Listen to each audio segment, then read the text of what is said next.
You will find me on online videos going in detail into best practice suggestions. I just want to make a few that I think are absolutely key. I could go on this for probably 2 hours, but we only have about 10 minutes to go on it. And so I'm gonna just cut to the chase with just a few recommendations that we've learned are extremely valuable. These are best practices in terms of processes. I have a separate deck on best practices technically for building model, okay? And some of the most important ones are use peer reviews to review your model. This is a codified practice in software engineering, and there's a quite substantive literature on this process called peer reviews, which consists of different peers within an organization meeting together to review some sort of artifact. And this artifact could be, in the case of a model, it could be a model scope. It could be, some sort of boundary for a model. It could be qualitative maps for a model that sort of sketch out what might be part of the model using state charts, using causal loop diagrams, using agent interaction diagrams showing this agent interacts with this one in this sort of way. The doctor interacts with the patient by, the patient presents to the doctor, and then the doctor refers the patient to another doctor. You could kind of draw that out. But peer reviews can also be used for the model itself. And when we do peer reviews here, it's very common for us. I'd say most of the time we find problems with the model. Sometimes we find very serious problems. Sometimes we find modest problems. But we typically find, I'm not sure we've ever had a model peer review, we haven't found things to change about the model. And it's often things that would have been a big embarrassment if we had released it because it would have been a mistake in the model. And you take 2 hours in its most formal form, and you sit down together, and you have a set of people there looking at the model, commenting on it, asking questions, and it serves many purposes. It spreads knowledge around. It helps identify problems, and it helps establish technical standards. It helps others who are going to work with this artifact know what they need to deal with, and it provides feedback for the person who created the model. They exist in a variety of forms. The most formal I'm calling now is an inspection, and slightly less formal than that is called a walkthrough, a structured walkthrough, for example. But there's also, and this is key, because this may sound like a lot for you. Well, I don't have a team. I don't have someone who can review my model. But at the least, maybe you have a student, or maybe you have a postdoc, or maybe you have someone that you work with as a colleague who can sit next to you while you're modeling. And this is called pair modeling. Sarah talked about it in her discussion earlier because she did pair modeling with one of my students, and they both found it really helpful. This is no requirement on the relative experience of the peers. One could be an expert and one could be a basic student just learning modeling. But they're almost always going to yield something together that's more insightful. It's easy to dismiss, say, well, I don't have time for that. It's a big waste of time. It takes lots of time. It takes time from 2 people, not just one. We would have to pay back in a big way. The answer is it does often pay back in a big way. Just by heading off one problem with the model, or by giving you that insight to make that one change in scope to the model, or to try this first, or this idea for a new scenario, it can be really, really helpful.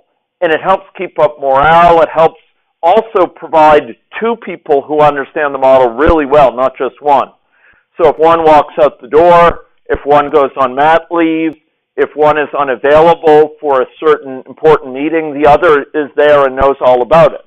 They know the current state of the evidence about it. And both of them could meet with stakeholders, etc. So pair modeling is just a great way to spread knowledge about your model, about how to deal with your model. It can bring people up to speed on modeling, and as well as aspects of the domain. With Sarah and my student, it was a matter of also one being more policy-oriented, one being more aware of the technical sides, and they learn from each other. So it's a great learning experience. So if there's one recommendation I would have for you on the process side, it would probably be to try some sort of peer review. And pair modeling is one of the most fun ways to do it. It's a social activity, and both sides often learn a lot and have some fun with it, and you feel you're not alone in this. So that's a very effective method, and we're going to be trying to publish on some of these reflections, because I don't know anyone else who talks about these things for models. This is like bread and butter software engineering management issues, but I just don't know people publishing on this in the modeling space, but it's hugely helpful. And so if there's one thing to try, it's reviews. And these things are well established and documented for delivering value within the software context, and they deliver value here. So I have a bunch of things there. A bunch of comments there. Another comment I'd have is, if you have a chance, consider using a process that's known as continuous integration. Sort of build in new features to your model in a very incremental way, rather than waiting for a long time and then roll them out. Try to build them in piece by piece. I talked a lot about this early on in the bootcamp. Incremental development of your model. It's key, particularly if you have several people involved. Getting them to contribute small pieces over time rather than taking it off, working on it for a few months, and then coming back is key to sanity. I talk about testing. Dylan has put in quite a bit of thinking on the testing front. In AnyLogic, unfortunately, testing interfaces are under-conceptualized by AnyLogic. And I'm trying to get them to try to put in some testing interfaces, but at the least, you want to build little scenarios, little experiments that try your model out with very simple cases where you think you know what the results are. Maybe it's a population of size 1. Maybe it's a population of 2 people. Maybe it's a situation where the values of the parameters are such that definitely everyone should get, should become obese or whatever in your model. And you simulate it with that and just make sure it's still working. Make sure you haven't done something silly. And periodically you can run these things to sort of put it through its paces just to make sure it's still basically working. This is what's called a testing process. And so you'll have some scenarios which are more investigatory and some which are testing related. This can be a really, really helpful process to make sure you haven't made a mistake. There's a couple other things, though, I want to speak about. One of them is generating documentation. We showed how to do that earlier, so I'm not going to elaborate. Incremental delivery, well, we've emphasized that. Another one I guess maybe is in my other slide deck, but I really want to emphasize, is creating different versions of your model. So don't just keep one model copy that you update in place. It's really important to be able to go back to an earlier version, either to reproduce old results, to be able to go see if a bug was in that earlier version of the model, to see how you did it in that earlier version, to see that interesting finding that you remember from earlier.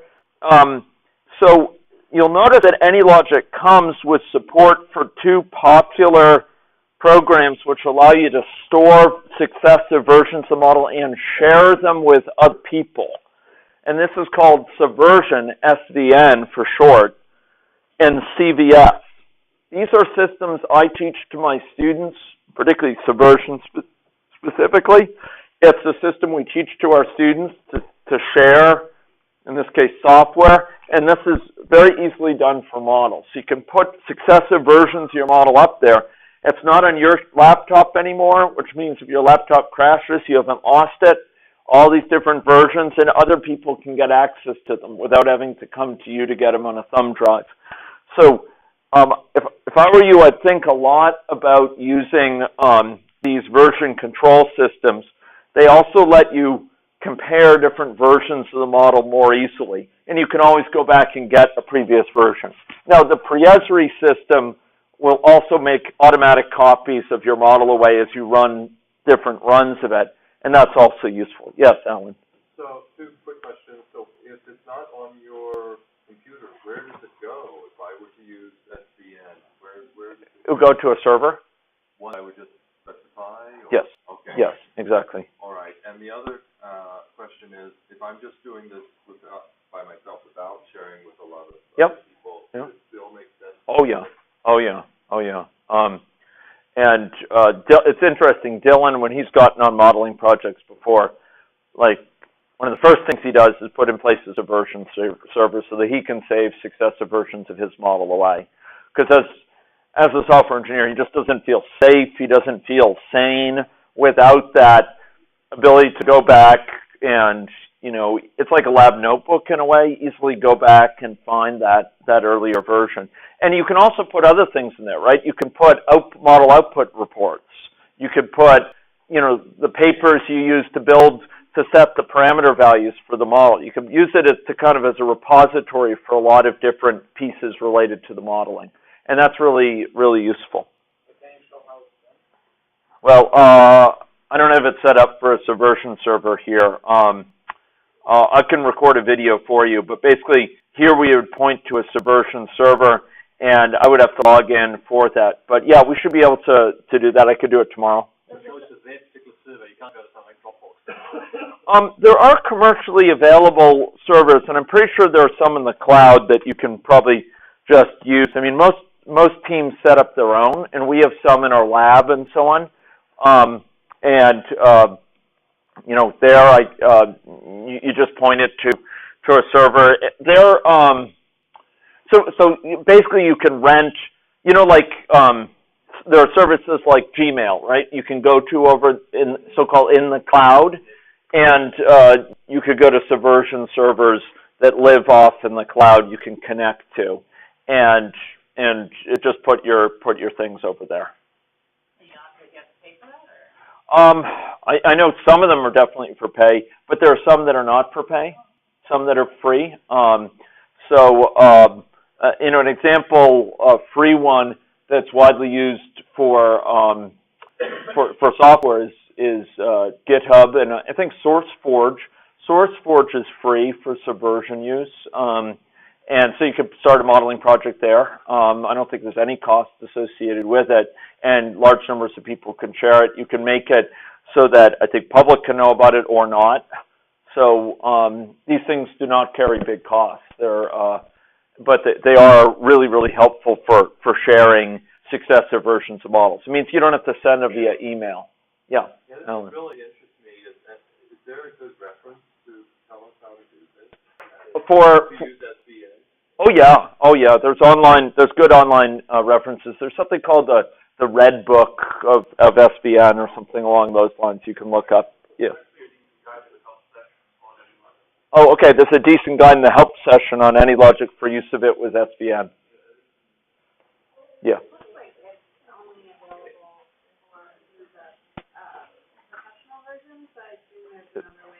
Oh yeah. We were using it without the professional version before. I guess you just don't do it through that little menu there. Instead, you do it. You basically say external to it. It's more like you go over to Windows Explorer, that sort of thing. You'd go over and you would say add this file into it. Yeah. You can download a Windows program, exactly. program for Windows. For free. Yeah, for free. You still have to specify the server in that case. Right. The program. I don't know if any of you have experience with the Google Dropbox app you can download for Windows, so that you actually see like a sort of Google Drive folder right there. You can, instead of having to go to the web app and sort of see it. So there's a similar thing where in SVN, and so you can just from your internet, from your Explorer. Yeah, you can check out the files and submit the files. Yeah. You just save everything there, and then it's automatically. Right. The idea is you'd sort of you'd say I sort of commit this, and that means like I want this one to go to be recorded so other people can see it. You know, it's like I'm done with this little version of it, and then they can share in it easily. It's like you're downloading a temporary version of it, just so that your computer doesn't have to go to the internet every time it wants to see a file, I guess. Yeah. I think the program is called Tortoise. Tortoise SVN is a very popular one, yeah. Yeah. So, at which point do you create a version of your model? When you finish the logical sort of, a little logical step of work. A little logical step of work. So, you know, I will typically create, if I'm working my model, typically in the course of a few hours, I'll create 1 or 2 versions of it. I've made a little logical extension to it. Now, some people would say, well, I might create it once a day or something like that, and that's okay. But it should not be like once every month or something. It would be. My day might be like your hour, so that might. No, no, that's not true. No, I mean, it's really, it's like a little logical block. You don't want to put something there that would break if someone else tries it. You want to sort of have a little sense of, you've done something that works, and it's kind of a logical chunk of work. So it shows, 2 new graphs of this thing you were doing before, or it shows, and as an extra two things in the state chart to modify the assumptions about such and such. And it's sort of a logical little chunk of work. But you wouldn't want to do it while it's not able to build, because, then you wouldn't want anyone else or yourself to kind of open that up later and say, oh man, it really wouldn't make sense as kind of a model version to release. Does that make sense? Yeah. Sure. And that can help reduce the just complexity of maintaining all these different model versions. The other nice thing about SVN and these other systems is they allow you to document like what you did for each one. So each comes with a comment. So, you'd say in there like added graphs to visualize, count of patients with caries, or added in a representation of appointments or something like that, and that would be associated with each version of the model. You'd kind of be able to look through a list and say, oh, there's this version where I added that version. Oh, that's the one I want. One comment might be version just before the conference or something like that, and that would be mentioned in it. And so you'd be able to kind of go back and find the one that you wanted more clearly. Does that make sense? Okay. Okay. So those were some high-level comments. Certainly, building models incrementally is the key one. Okay. Any questions further on that before I make some closing remarks here? And then we'll go into project mode. Okay. Questions? No? Okay. I'm going to stop this.